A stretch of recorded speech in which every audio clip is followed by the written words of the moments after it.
2004 Nissian Pathfinder valve cover gaskets. Gonna walk you through it, try and be as quick as possible. A few things you're gonna want for this job. Some needle nose vice grip pliers are really handy for the clips on the hoses. You're definitely gonna need some extending action.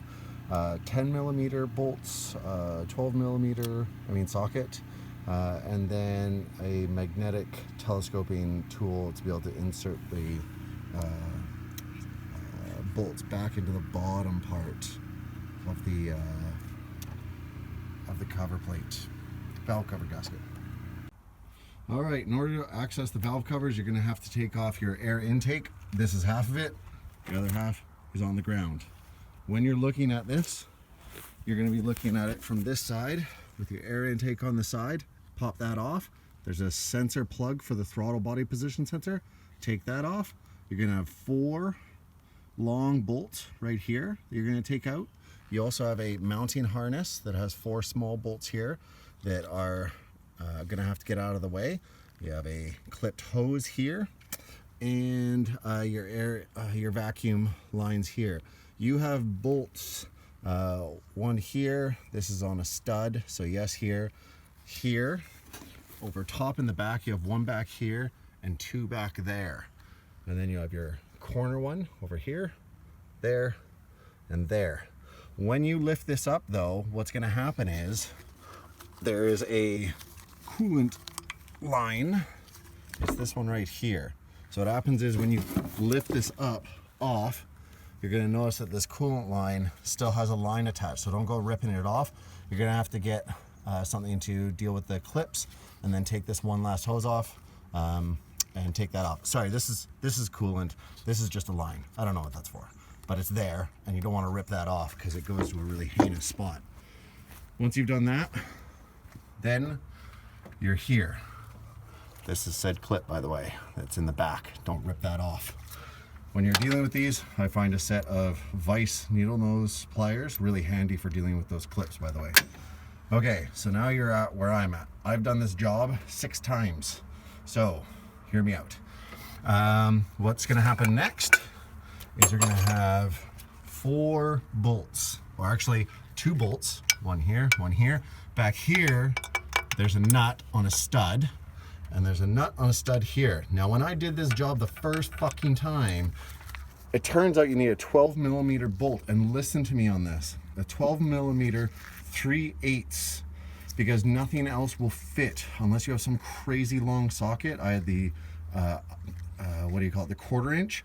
It wasn't long enough to actually reach that stud. The walls are in so tight against it that you can't get anything else. If you try a 1/2 inch socket, it won't fit. Do not start this job unless you have a 3/8 deep, or make sure that you can get in here, or else you're gonna be screwed partway through, because I think it's the same for the back. All right, with that huge precaution out of the way, those are the only things holding on this lower intake. When you go to take off this lower one after the 4 bolts, you're gonna have to disconnect all the lines from here, and also there's a line back here. I never clip that back on because I think it's just a vapor line. So anyway, this will come off next. Like I said, I've done this job a few times. I forgot that on the side of these of the intake, you're gonna have a whole bunch of brackets. I've kept them off because I've had to do this work so many times in here for various oil leaks. So there'll be some brackets that you gotta take off in various spots, but for the most part, you should be good. Be careful when you take that back one off. I just ripped the hose off. And all that is a crankcase vapor. So that one that I just warned you about on the lower air intake, boom, problem. Anyway, next what you're gonna do is you're gonna disconnect all of your ignition coils electrically, and you're gonna take off these. That's a 10 millimeter socket. You're gonna pop those out. And then after that, you are gonna take off the, I believe, 10 bolts that are holding your crankcase cover on. Don't forget, there'll be other hoses that are pretty obvious.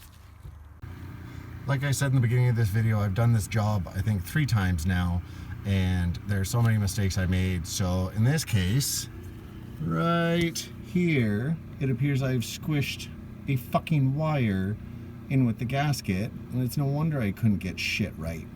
Anyway, with that said, watch out for the wires, maybe zip tie them somewhere. I guess that's why they have those harnesses.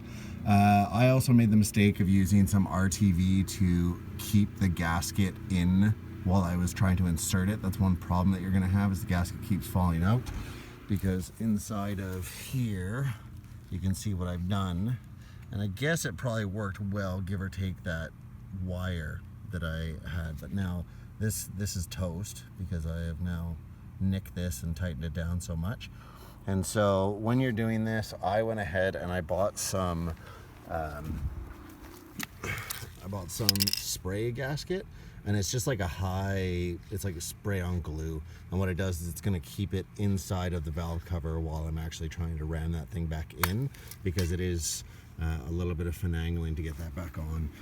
So there's some words of caution as you do this, is use the spray tack and it'll just keep that gasket in there so much better.